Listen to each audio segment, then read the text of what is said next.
Tesalonicenses 3. Welcome back, Samuel, Karen, and Caleb. 14. Actually, they went on a long trip, 14-month trip, which is nice. Tesalonicenses 3. John Baptist Day, I know it's tomorrow, right? This is Quebec National Day. It has actually its roots into the scriptures. You know why they call it that is the Saint Jean-Baptiste Day? It's because John the Baptist. Paz a todos, shalom. Bienvenidos Samuel, Karine y Caleb. Fueron en un viaje muy largo, 14 meses, lo que es hermoso para ustedes y para nosotros saber que están de regreso.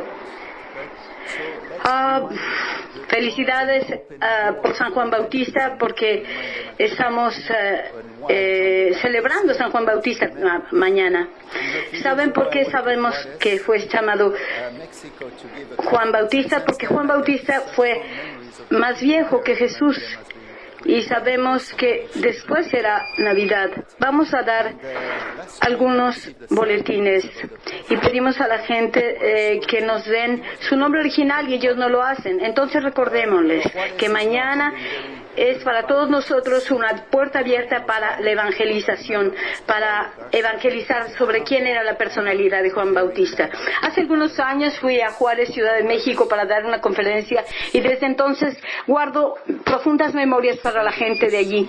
Yo recuerdo que estaban teniendo un gran amor por el Señor y la semana pasada recibí unas tristes noticias acerca del pastor de la ciudad, de esta iglesia donde yo hablé. Él fue asesinado por el cartel. Juárez es conocida por una violenta ciudad. Una vez recuerdo al pastor Lalo García como un hombre humilde y cuidadoso. Aquí estamos con él en esta fotografía.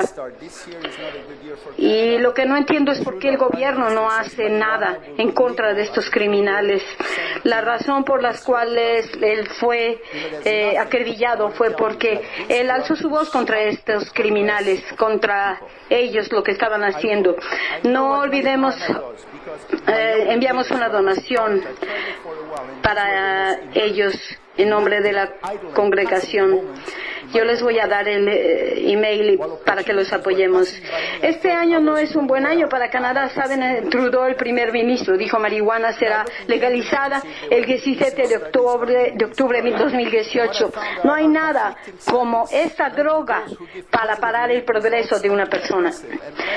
Yo sé lo que es la marihuana, porque en mis años de juventud, cuando estaba en el colegio, la traté y pasé terribles momentos inactivos en mi entera vida. Mientras las oportunidades pasaban delante de mí, yo pensé que estaba haciendo bien y tenía esta ilusión.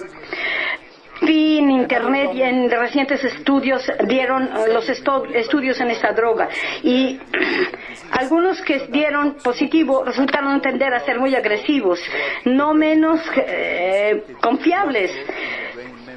Y esto viene de verdaderamente importantes informaciones. Se han incrementado los accidentes automotores. El Estado lo quiere legalizar aún así. Otro reporte dado por el Journal de la Enfermedad Alzheimer mostró que el flujo de baja sangre hacia el cerebro trágicamente restringe el flujo de la sangre en la memoria cerebral, es lo que causa demencia. Otro reciente dijo que en Bristol University los investigadores encontraron que el fumar 26 veces marihuana nos hace peor a la edad de 21 años, porque nos hace pedir más. Esto es terrible. Vamos de legalizar la marihuana al aborto. Por esto creo que el Señor está viniendo pronto y este es el tema de nuestro estudio hoy. Está viniendo para tomar a su esposa, la iglesia. Abramos nuestras escrituras en el capítulo 4 de la primera carta a los tesalonicenses. Estaremos viendo en un único y maravillosa profecía del fin de los tiempos, el rapto.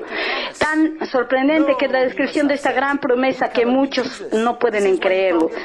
Esta profecía puede recordarnos cuando Dios visitó a Abraham y a Sara en su edad grande, viejos, y les dijo que iban a tener un niño.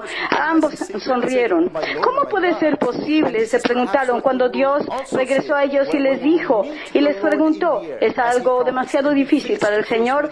Y verdaderamente ellos tuvieron al niño prometido. Esto nos recuerda cuando Yeshua encontró a Tomás. No puede ser que seas Yeshua. Y fue cuando le dijo, alcanza tus manos, ponlos aquí y miren mis manos. No lo creerás.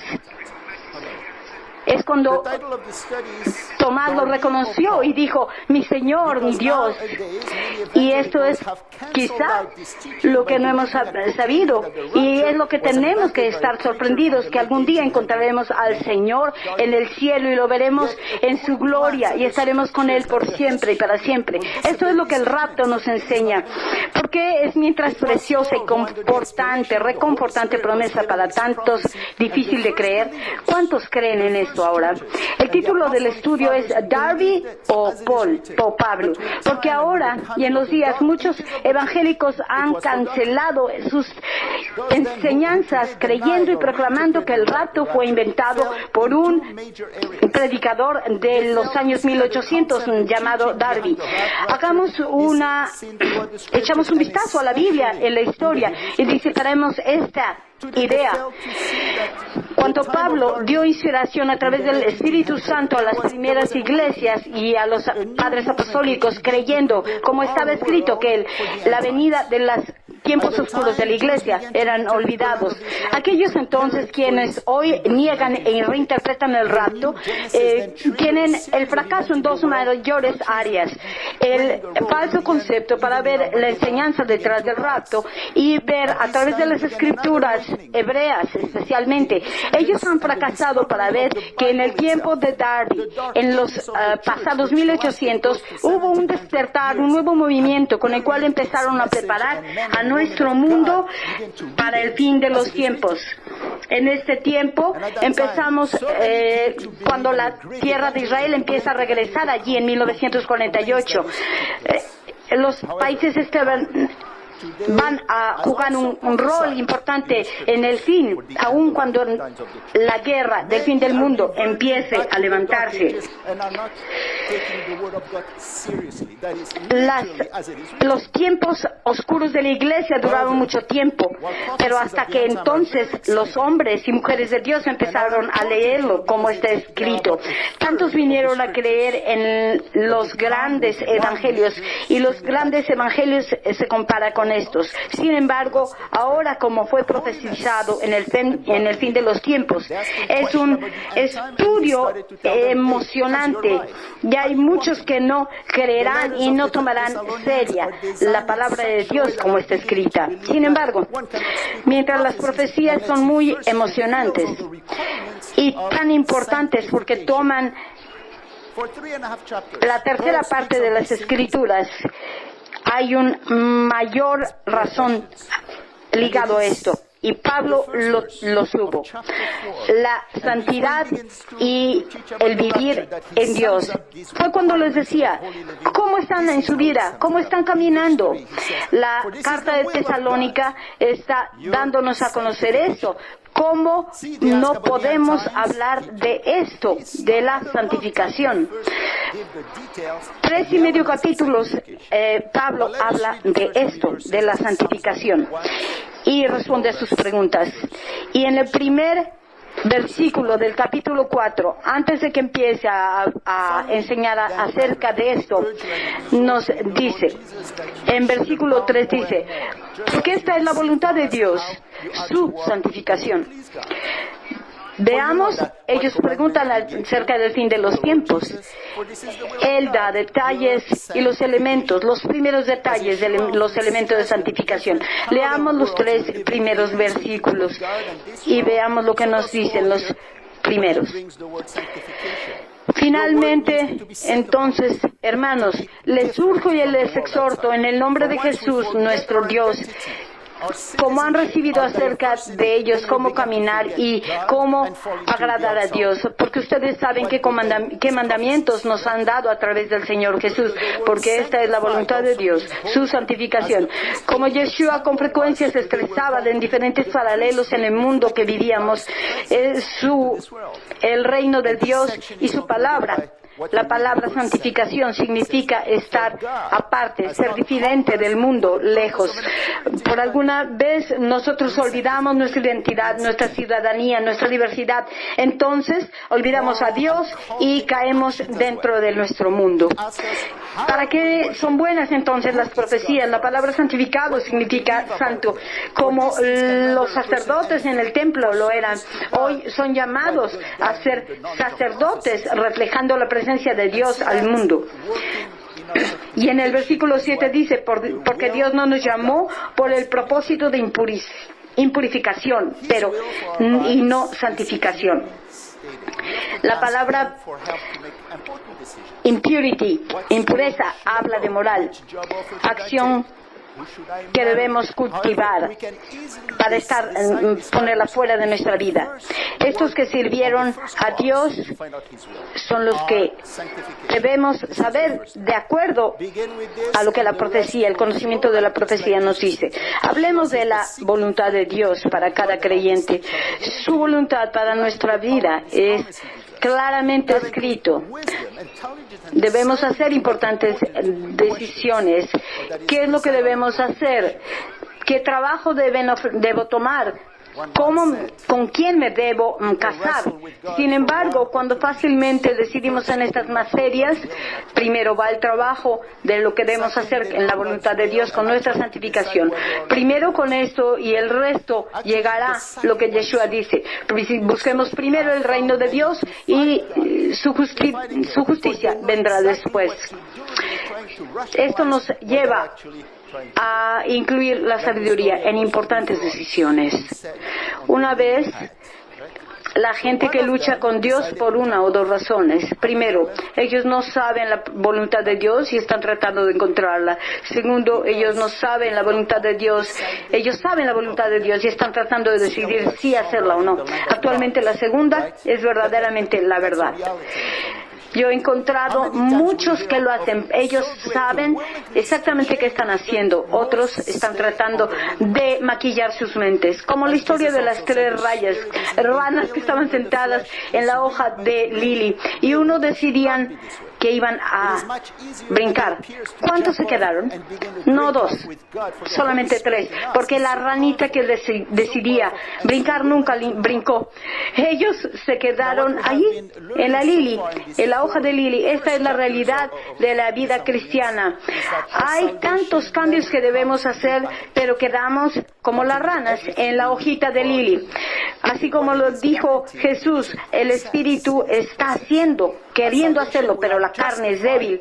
Es mucho más fácil aparecer que vamos a brincar y no ayudar al Espíritu Santo que nos ayude y nos dé el camino para hacer lo que deseamos, que nos dé la ayuda.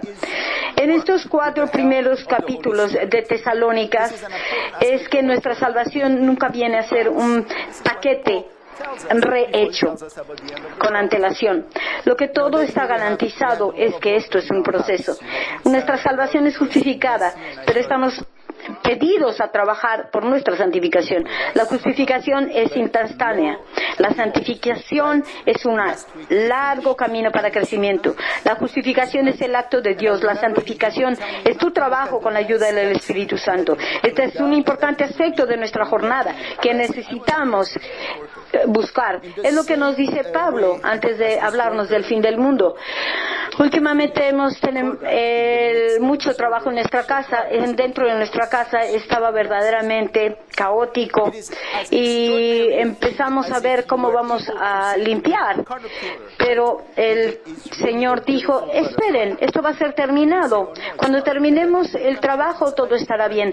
Y me dijo, no vean todo lo sucio que hay. Estarán impresionados por el buen trabajo que hemos hecho. Y al final, cuando este trabajador terminó, en el producto terminado, lo vimos Y es maravilloso, es así como el Espíritu nos ve lo terminado. Es extraordinario como vemos que un gusano puede realmente llegar a ser una hermosa mariposa. Y decimos cuando lo vemos como un gusano, es horrible. Pero el Señor no nos ve como el gusano, nos ve como las mariposas que ya son.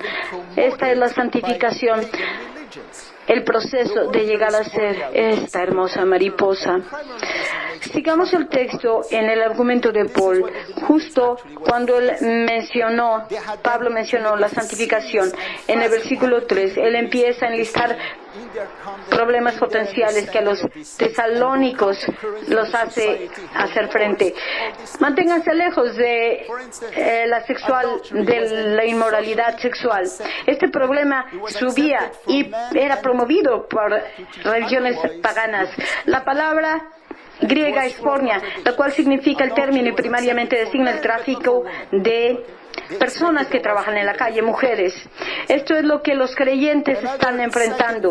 Esta es una decisión que tiene que ser cambiada en 180 grados en su conducta y entender estas cosas. Por ejemplo, adulterio fue socialmente aceptado para los hombres y para enseñar de otra manera, que sería una forma extraña. Estaba llena de contradicciones. Adulterio fue aceptado para hombres, pero no para mujeres. Ellos esperaban que sus esposas estuvieran y siguieran siendo fieles. Otra segunda cosa que Pablo nos avisa es acerca de que la santificación y el respeto de la vida. Esto fue cuando los valores judeocristianos estaban incrementándose, aumentándose en esta sociedad. Sobre todo en el versículo 6 dice, ningún hombre debe transgredir o cometer fraude a su hermano. De materia esto nos dice, porque el Señor es el vengador de todas las cosas. La palabra transgredir está viéndose en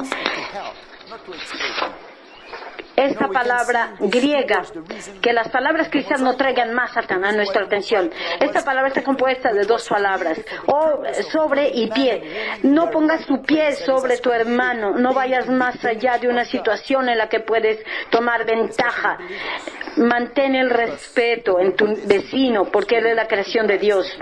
La segunda palabra, cometer fraude, significa explotar.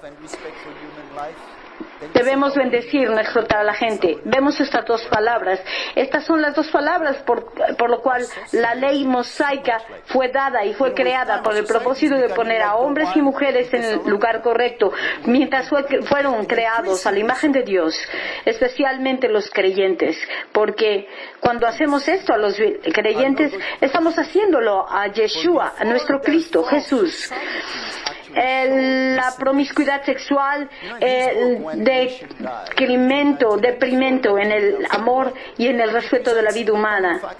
Es una sociedad ahora así. Lo vemos tanto en esta sociedad. Nuestras sociedades están llegando a ser como la que está en los tesalónicos. Estamos enfrentando y incrementando esto. No somos buenos precursores, porque antes la caída de estas sociedades estamos viendo que ella muestra estos síntomas. En este libro, Cuando las naciones mueren, por Jim Nelson Black en 1944, él presenta los factores comunes que son las causas de las civilizaciones pasadas en su declin, en su caída. Sobre todo en la caída de las creencias religiosas, la devaluación de la vida humana. Por ejemplo, esto lo vemos en el Imperio Romano. Por ejemplo, el aborto. Mientras los romanos lo hacían a menor escala, mucho menor escala que hoy, ahora lo hacen legal.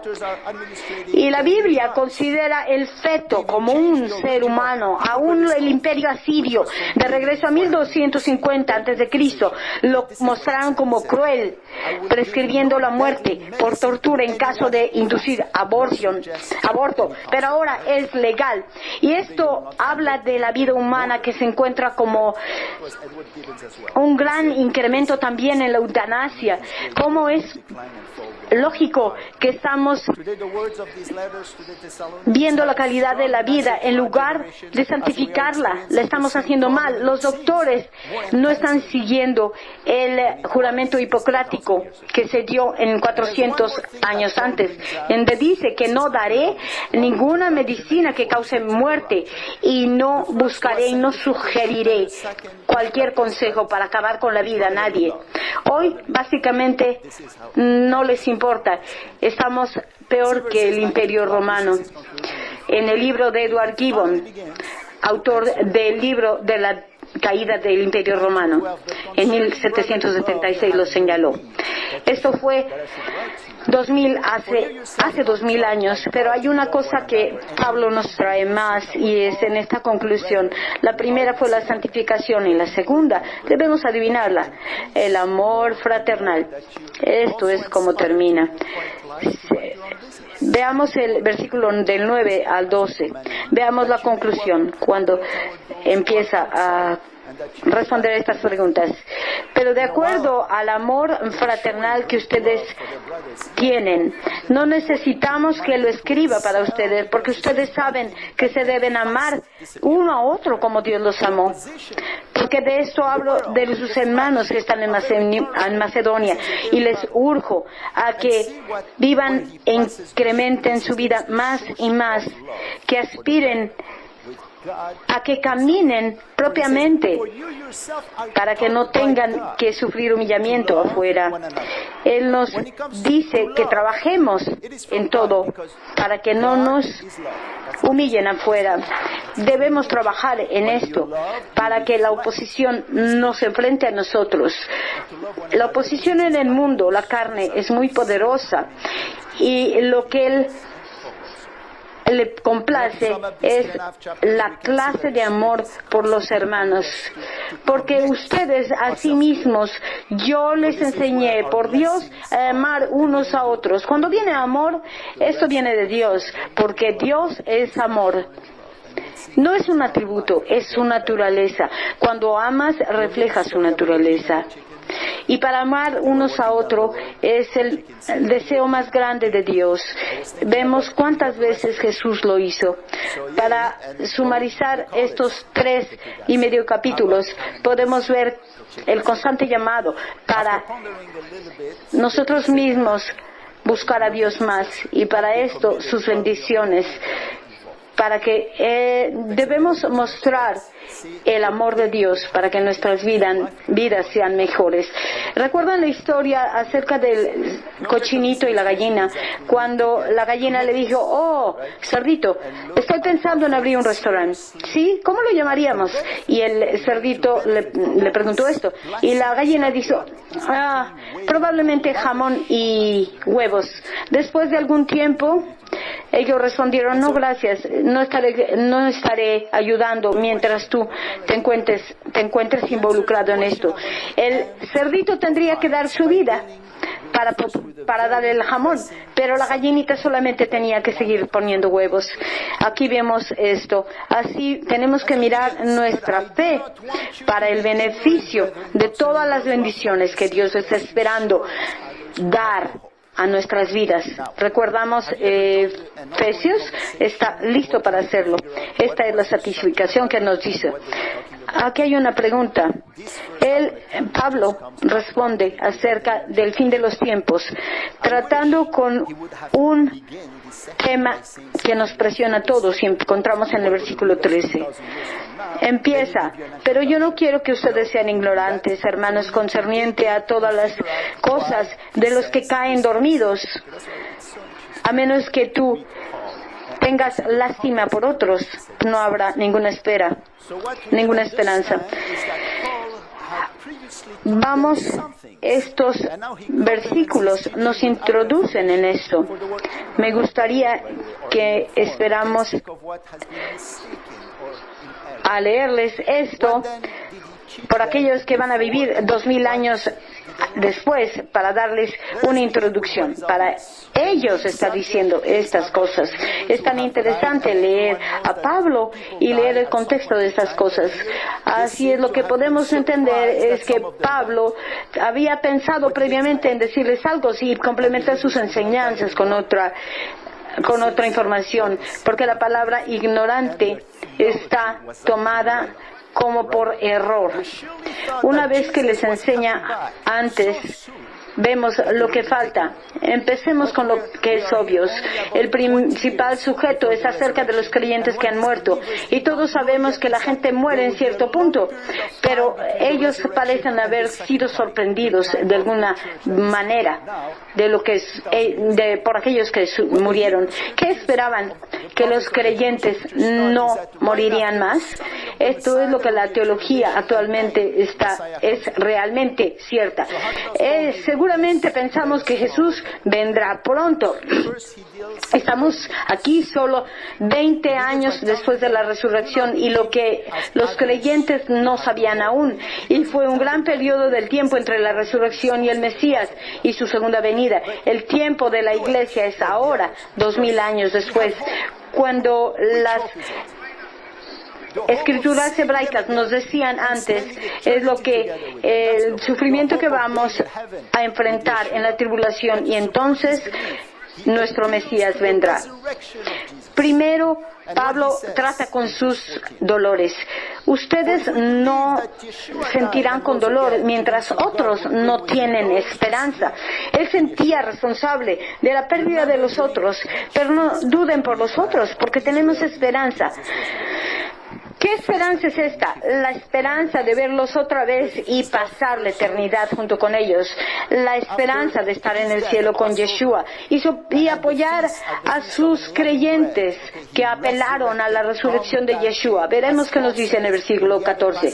Porque si nosotros creemos que Jesús murió y se levantó, resucitó otra vez, aún Dios llevará con él aquellos que durmieron en Jesús. ¿Recuerdan durante el tiempo de la fiesta en Israel que Jesús resucitó? Es la fiesta de los primeros frutos. Después de la muerte de Jesús en la Pascua y la festividad del pan sin levadura, Él resucitó en este día, en el día de la festividad de los primeros frutos.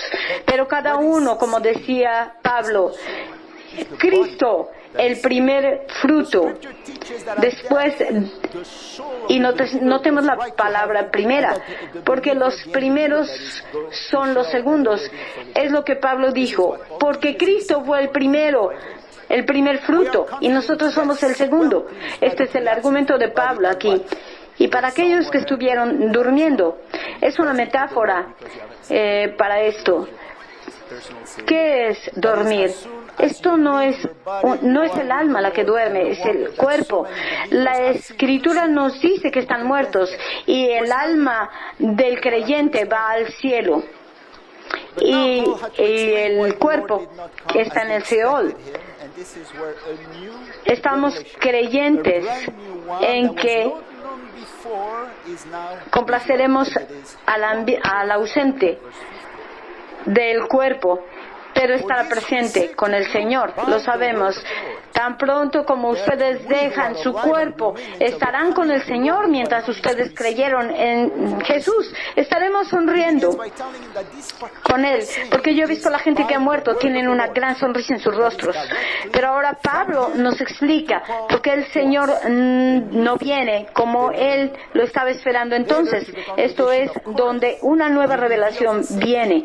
Es en el versículo 15, maravilloso.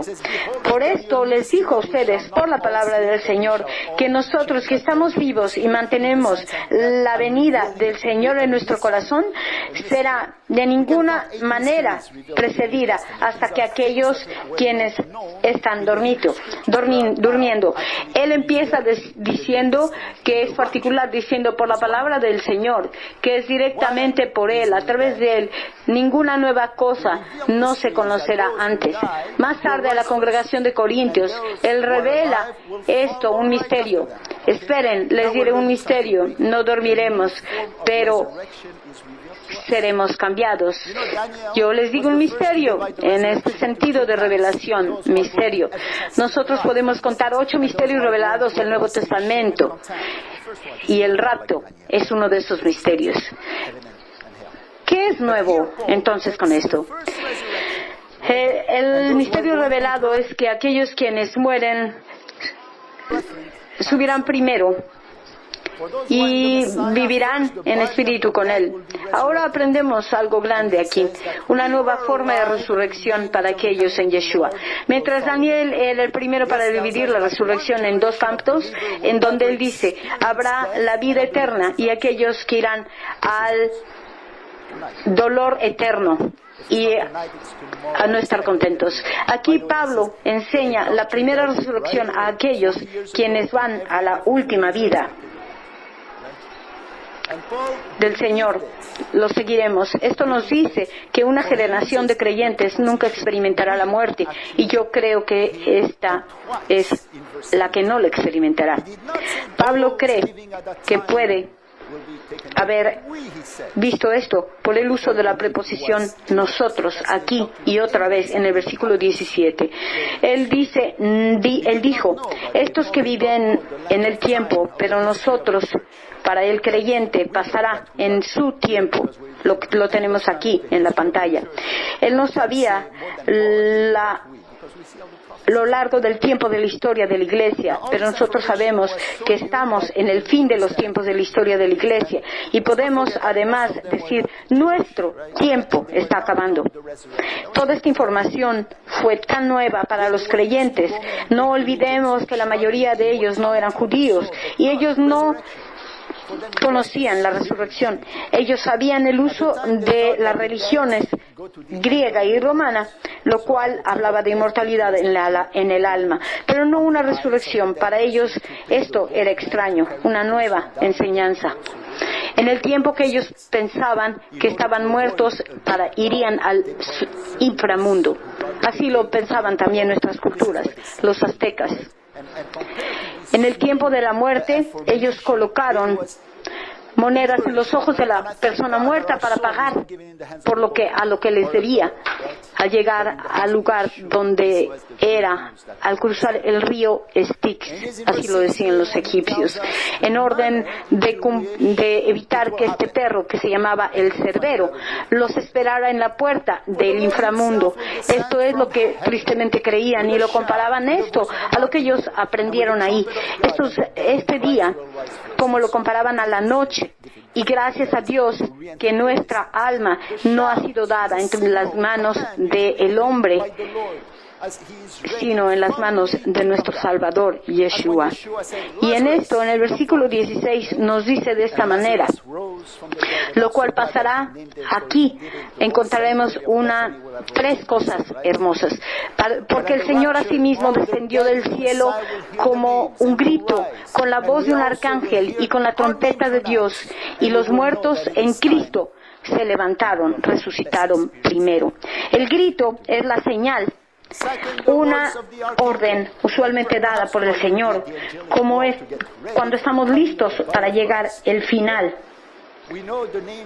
Cuando Jesús dijo, Lázaro, ven, levántate, y Lázaro se levantó de la muerte.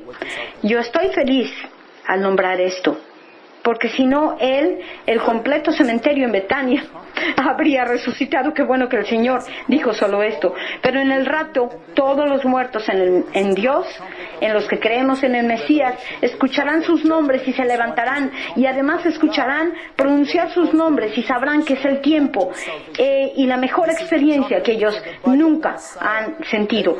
La segunda voz es la voz del arcángel, quizás para alertar al mundo angélico de que estén listos para la venida del cuerpo del Mesías, el cielo. Nosotros sabemos el nombre del arcángel, Miguel, pero Daniel nos dice que es el único de ellos que nosotros no podemos saber de seguro. ¿Quién será este? La tercera es la trompeta de Dios, como la llamamos todos, la trompeta viviente, y la muerte que vendrá a él. Esta no es la trompeta de los ángeles Apocalipsis, en la cual habla de juicio. Es una de las últimas trompetas que nos llama a todos los creyentes en el Mesías a escuchar la trompeta de Dios, por si hay alguien que no lo ve aún. Esta es la trompeta para el cuerpo del Mesías. Hay otra para Israel, la última, que nos habla a través de Zacarías, cuando el tiempo para reunir al fin de la tribulación se lee. Y el Señor Dios tocó la trompeta. Estas son las dos trompetas de Dios, y además para los creyentes estaremos reunidos juntos por la eternidad allí.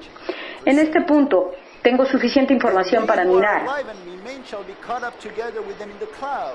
de lo que habla en la tercera, la resurrección de los creyentes. En la Escritura, como Daniel lo menciona al final de la tribulación, a lo largo de estos dolores que pasaron los creyentes, quien murió en la tribulación, quien va a morir en el Apocalipsis, entonces son los otros que han sido rechazados por el Mesías, que han rechazado al Mesías en el final de este milenio.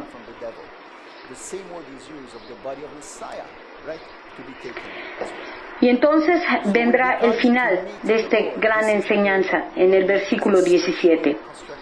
Entonces quienes están vivos y permanecerán serán tomados juntos en las nubes para encontrar al Señor en el aire, y de esta manera siempre estarán con el Señor. Entonces, ¿quiénes son los que van a estar vivos? Otra vez yo creo que esta generación y muchos de nosotros podríamos muy bien experimentar este gran rapto. Esta palabra viene para nosotros del latín rapturo. Esta palabra significa atrapar. Y así viene a describirnos esta doctrina. Esto es de la misma palabra que usaban cuando en Apocalipsis el niño, en el versículo 12:5, decían, ¿quién es Jesús? Era quien atrapó a Dios y lo preserva para él, lo cuida de el diablo. La misma palabra es usada para el cuerpo del Mesías otra vez, para informarnos que Él nos salvará de la tribulación. Encontraremos al Señor, nuestro Dios. Esta es una construcción especial de palabras, la cual es usada cuando una persona verdaderamente importante visita una ciudad. La gente viene, lo encuentra a esta persona, lo lleva hasta la ciudad, y así en su camino. Así será cuando Yeshua venga y nos lleve hasta su trono. Alguien que no lo cree dice que la palabra rapto no está en la Biblia, que fue inventada. Ellos entonces no creen en las Santas Escrituras. Quien lo dice que la palabra Trinidad no está en la Biblia, ¿esto también debe ser falso? No, pero así no es. Claro que no lo es.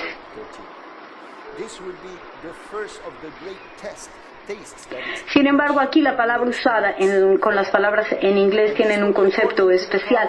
Cuando nos damos cuenta que la Biblia lo usa en pocas palabras comparadas con nuestro inglés, si ustedes añaden todas las cosas diferentes a las palabras utilizadas en la Biblia, en hebreo y en griego, finalizaremos con una pequeña palabra que difiere, que son 14,000 alrededor de ellas. Claro, estas son muy ricas en lenguajes, las cuales estas palabras nos dicen lo siguiente, el significado, pero aún si se triplica el número de estas palabras, no vendremos ni siquiera a los 171,000, más o menos en el orden que encontramos así en el lenguaje inglés, que habla de acuerdo al diccionario Oxford, y lo usamos corrientemente hoy. Así seguramente necesitamos usar nuevas palabras para explicar nuevos conceptos, como este concepto del rapto.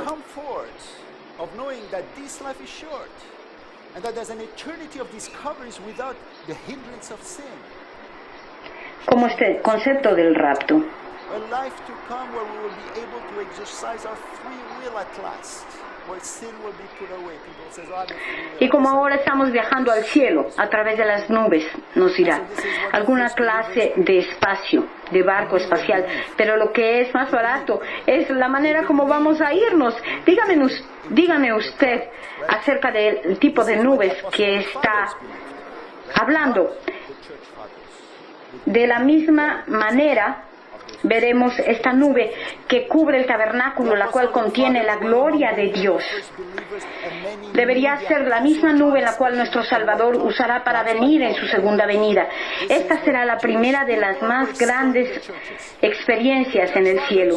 Y esta será de acuerdo a la promesa encontrada en Hechos 1:0, donde después de su resurrección, Jesús regresa a la tierra después de 40 días.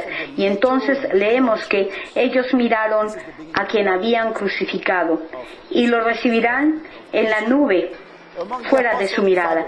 Y los dos hombres estaban ahí. Seguramente eran ángeles y le decían a los discípulos: este mismo Jesús es tomado al cielo, y lo verán venir en una manera increíble del cielo.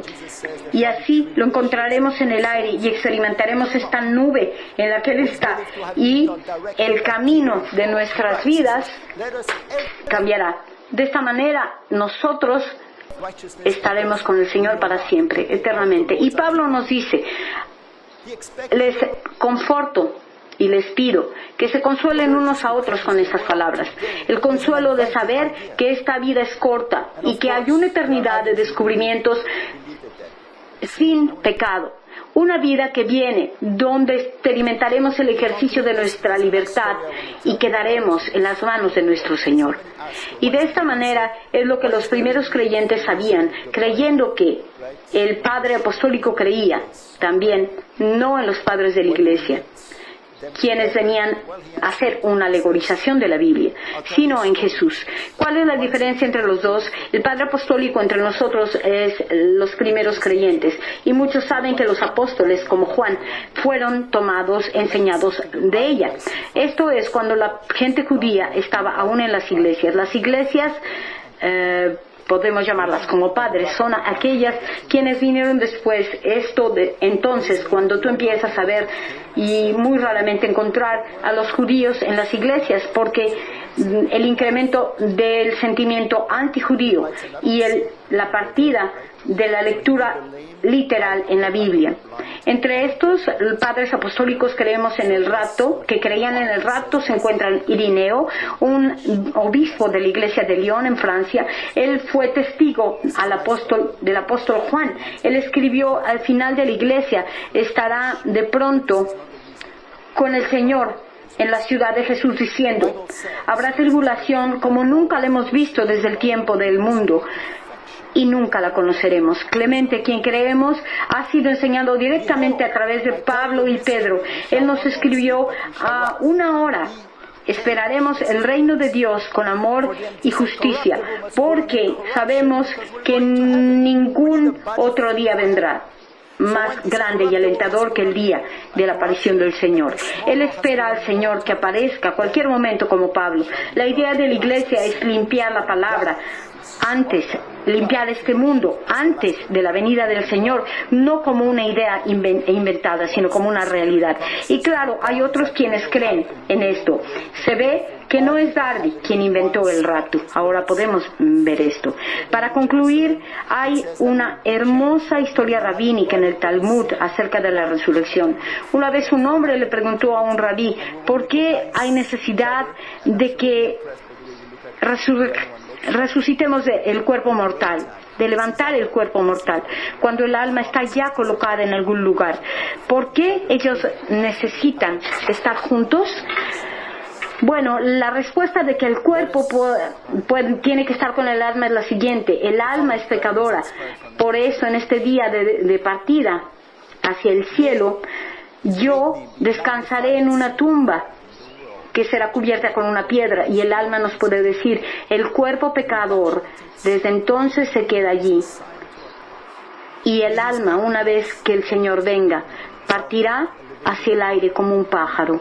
De esta manera, esta es la historia. Una vez un rey tenía un hermoso árbol de frutas muy finas. Lo colocó entre dos hombres para que lo cuidaran, y uno le decía a uno que era ciego, uno de ellos: veamos estos frutos perfectos en este árbol. Ven, dime lo que tienes a tu espalda. y yo te diré cómo es que este fruto sabe. Era un cojo y era un ciego, entre los que ellos estaban cuidando a la fruta. El ciego tomaba la fruta y el cojo iba a recogerla. Días más tarde, el dueño del árbol vino y les dijo: ¿las frutas finas dónde están? Y el cojo les dijo: ¿tengo pies para caminar a ellas? Y el ciego dijo: yo no tengo ojos para verlas. A lo que el rey contestó: ¿cómo entonces se fueron? Él hizo que el cojo tomara su lugar, hizo que el ciego lo regresó al cojo, y al ciego lo juzgó como a todos los juzgaba. De esta manera, el santo y el maravilloso Dios nos bendecirá, llevando el alma junto a su cuerpo y juzgándolos como uno. Esta es una maravillosa historia, la cual nos recuerda el conflicto entre el cuerpo y el alma, pero no es la razón por la cual el cuerpo se levanta. La Biblia dice que ambos, el alma y el cuerpo, serán levantados a la perfección para el cielo. Allí se encontrarán. En 1 Corintios 15 nos dice: contemplemos, les diré un misterio. Nosotros no dormiremos del todo, pero seremos cambiados, porque este cuerpo corrupto será levantado de la corrupción a incorrupción, y este cuerpo mortal deberá pasar de la mortalidad a la inmortalidad. Así, cuando esto corrupto se ha puesto en incorrupción y esto mortal se ha puesto en inmortal, entonces seremos llevados a decir lo que está escrito: la muerte es la victoria para nosotros, porque ella ha sido derrotada. Este es lo que el Espíritu promete a través de Pablo, es lo que nos dará un nuevo y grande y hermoso cuerpo celestial, sin mancha, sin pecado, justo para la nueva Jerusalén. Nos dice esto, que seremos cambiados, y no nos dará otro cuerpo, pero el mismo que tenemos será cambiado y estará perfecto para el cielo y la eternidad. Así que lo reconoceremos nosotros mismos en el cielo, y yo estoy seguro que nos impresionaremos de la manera como nosotros nos vamos a mirar. Ahora oremos. Oremos al Padre y alabemos su nombre. La siguiente oración es inspirada de una antigua oración judía. Que el amor de nuestro gran y magnífico y santificado Padre en el mundo sea creado de acuerdo a su voluntad, y que este amor reine en el mundo con redención y tome a la semilla que nos pueda dirigir al Mesías en nuestro camino.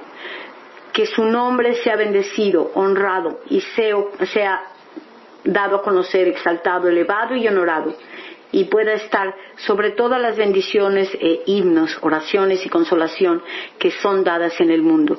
Que nuestra oración sea aceptada y nuestra petición sea eficiente, y que nos guíe en la oración al cuerpo completo del Mesías antes que nuestro Padre en el cielo. Pueda Él llevarnos al cielo con gran paz, ayuda, redención, abundancia, vida, completidad, compleja salud, consolación, libertad, alivio para ti, para nosotros y para todo el completo cuerpo del Señor, en la vida y paz, y nos deje decir una y otra vez amén. El Señor les bendiga y los mantenga. El Señor alumbre su rostro sobre ustedes y sea gracioso con ustedes. El Señor haga brillar su rostro sobre ustedes y les dé paz. Amén.